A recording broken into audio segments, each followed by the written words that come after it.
The mystery of the body. The orange glow of dusk illuminates the lone figure of Ethan Carter, standing at the edge of a rugged cliff, staring at the fractured horizon. A singular thought consumes his mind. While humanity cannot control how the world ends, it can rewrite the path leading to that end. Returning to the seeming safety of his home, the eerie creak of old floorboards is suddenly interrupted by a loud, deafening thud. In the living room, a body lies motionless on the floor.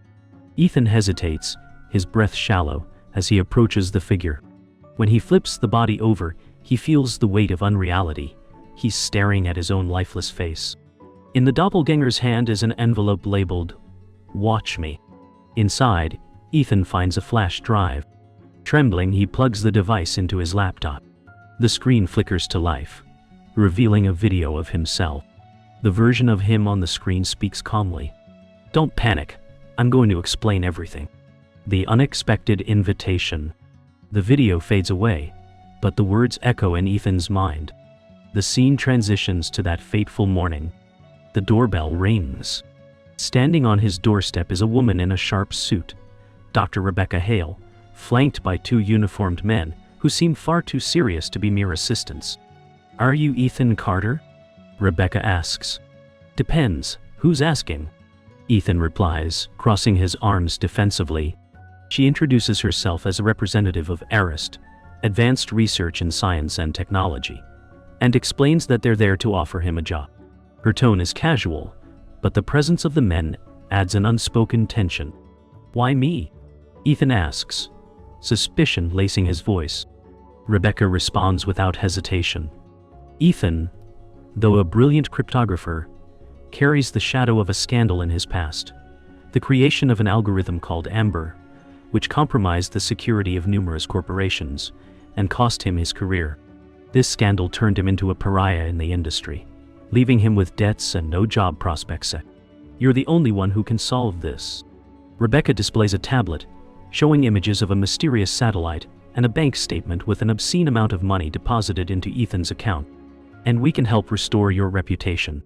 Reluctant but desperate, Ethan signs the contract, knowing he has little choice. As he hands over the pen, Rebecca's expression remains inscrutable, as if she knows he's walking into something far greater than he can imagine. The enigma of the satellite. Ethan is taken to the Arist headquarters under sedation. He awakens in a futuristic laboratory, the sterile white walls glowing faintly like a hospital. Rebecca stands beside him, her professional demeanor unshaken. She leads him to a containment chamber housing the satellite core, a pulsating sphere of light enclosed in a vacuum field. "What exactly do you want me to do?" Ethan asks, eyeing the steady pulse of light. "Decode the message. That's all we know how to do with it so far," Rebecca replies. Weeks pass. Ethan is isolated, drowning in a sea of encrypted data. His only interaction is with a young technician, Tom Harris, whose light-hearted jokes provide a brief respite from the suffocating pressure. Although Ethan doesn't fully trust Tom, he finds some comfort in the companionship. One night, the hallucinations begin. Shadows move in the corners of his vision. Whispers in binary echo in the darkness. Ethan suspects that the radiation from the satellite is affecting his mind. Finally a breakthrough. Ethan decodes a cryptic phrase embedded in the satellite's signal. "Beth Carter." Convinced it's a crucial clue, he confronts Rebecca the next morning. Her reaction is guarded, but a flicker of unease crosses her face. "You don't need to concern yourself with Beth Carter," she says, her voice cold, before signaling to the guards. Ethan is sedated before he can press further. Shadows on the horizon. The days that follow blur together for Ethan. His home, once a sanctuary, now feels hostile. He wakes up every night to static emanating from electronic devices, as if something, or someone, is trying to communicate with him. But the feeling of being watched doesn't stop there. Ethan starts noticing small details. Footsteps outside that abruptly stop when he looks, shadows moving out of sync with the light. One morning, two men knock on his door. They introduce themselves as security agents from Arist, but their overly formal demeanor makes Ethan uneasy. One of them, Paul Garrett, takes the lead, asking casual questions about Rebecca and the work Ethan has been doing. How's it been working for Rebecca? She's always been so controlling, hasn't she? Paul asks with a forced smile. The other agent, Michael Trace, remains silent, his piercing gaze unsettling Ethan. Their questions grow more invasive, probing into Ethan's knowledge of Arist's deeper operations. They even mention Beth Carter's name, gauging Ethan's reaction. He lies, claiming ignorance, but feels a cold sweat on his back. When the men finally leave, Ethan notices something unsettling. There are no tire tracks in the driveway, as if they were never there. That night, as Ethan tries to make sense of the day's events, he notices something outside his house. A figure, standing motionless in the yard, staring at his window. Grabbing a flashlight, he steps outside, his heart pounding. As the light hits the figure, it begins to shift. Its limbs elongate unnaturally, its features morphing into something grotesque and inhuman. Panic takes over. Ethan rushes back into the house, locking every door and window. But when he turns around, the figure is inside. The lights flicker, and distorted laughter echoes in the air. Somehow Ethan survives the night, but he knows now that he is far from safe. The connection with Beth. Determined to uncover the truth, Ethan tracks down Beth Carter.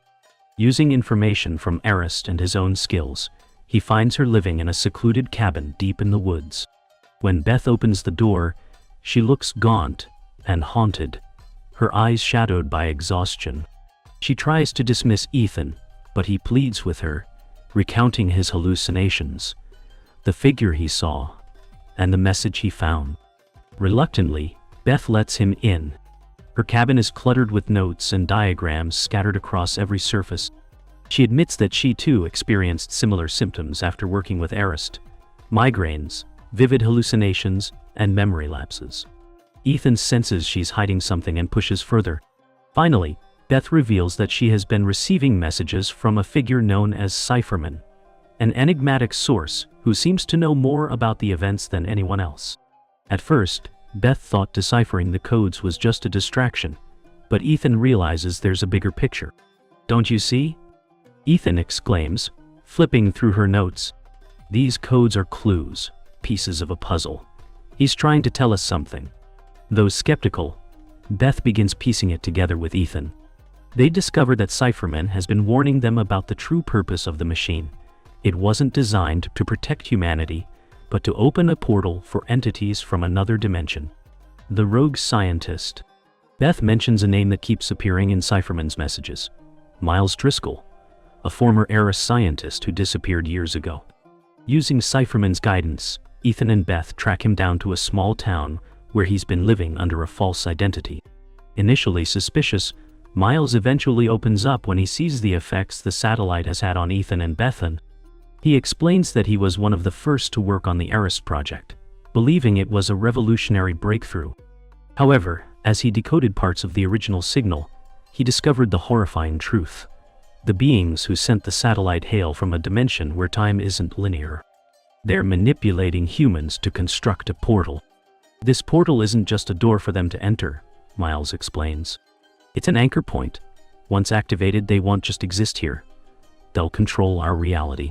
Miles shares his plan, a virus he designed to sabotage the machine, though he never had the chance to implement it. Ethan and Beth realize they must carry out his mission. Their conversation is cut short when a strange light fills the room. A figure begins to emerge from the shadows, and Miles understands he's been found. He sacrifices himself to buy Ethan and Beth time to escape, leaving them with a dire warning: "You don't have much time. Use it wisely." The final sacrifice. The Arist headquarters looms before Ethan and Beth, a cold metallic fortress reflecting the faint starlight. Shadows twist and stretch unnaturally around the building, as if the structure itself is alive. Equipped with Miles' plans, they prepare to enter, knowing full well the danger awaiting them. As they traverse the complex, the air feels heavy, distorted. Corridors twist and loop back on themselves. Familiar sounds, Miles' voice, Rebecca's orders, echo faintly as if time itself is unraveling around them. At one point, Ethan catches a glimpse of himself walking down a parallel hallway, only for the figure to vanish moments later. "We're trapped in some kind of loop," Beth whispers, her voice tinged with fear. Nearby, a wall clock spins backward, its hands jerking erratically. Finally, they reach the heart of the facility. The machine's core. It hums with an otherworldly energy, its pulsating light almost hypnotic. Beth realizes she must manually upload the virus, but every time she attempts to leave the chamber after initiating the sequence, she finds herself back at the starting point. Meanwhile, Ethan encounters one of the fifth-dimensional beings. Its form is vaguely humanoid, but its eyes shimmer with the light of infinite possibilities, as if containing entire lifetimes within them. The creature speaks, its voice resonating like overlapping echoes. Why resist? Time is our creation, and your struggle is but a fragment within our vision. You cannot escape what has already happened. Ethan, feeling the weight of its words, glances at Beth struggling with the loops. Desperation sets in. But a defiant thought breaks through his fear. If you see all moments at once, Ethan asks, then you already know what I'm about to do. The creature smiles faintly, offering no response. Ethan makes his decision. He shouts to Beth, "Get out of here, now!" Before she can argue, Ethan sprints toward the core. He yanks out critical cables, triggering a catastrophic failure in the system. Alarms blare as the machine spirals into chaos. Beth is forcibly ejected from the chamber by the loops, ending up outside the facility. Moments later, the core implodes in a blinding flash of light, consuming Ethan and sealing the portal. Epilogue: The Paradox. Months pass, but for Beth, it feels like only yesterday. She's back at her secluded cabin, trying to process everything that happened. The world seems quieter, as though the looming presence of the fifth-dimensional beings has finally dissipated. Yet an unease lingers. One night, while revisiting the scattered papers left by Ethan and Miles, she finds a flash drive, marked with Ethan's name. With trembling hands, she plugs it into her computer. The screen flickers to life, revealing Ethan, visibly older and worn, his eyes clouded with exhaustion. "Beth," he begins, his voice shaky, "if you're watching this, it means I succeeded. Or maybe I didn't. Time doesn't make sense to me anymore." He explains that the explosion didn't kill him, but threw him into some kind of temporal limbo, where he exists simultaneously in countless moments. He speaks in fragments, struggling to keep his thoughts coherent. "There's something you need to know," Ethan continues. "The portal is closed, but the creatures, they don't need a door to reach us. That satellite, it wasn't just sent from the future. It was sent from a future where we failed. We're not at the beginning of something. We're in the middle of it." Suddenly, the transmission is cut off by a burst of static. The lights in Beth's cabin flicker, and the air grows thick. She glances out the window and sees a familiar sight. A satellite, identical to the one Ethan described, descending rapidly toward Earth. But that's not all. In the reflection of the window, Beth notices a figure standing behind her. She spins around, only to find the room empty. Her heart races as she realizes the figure looked like Ethan, but with glowing eyes, eerily reminiscent of the creatures they fought against.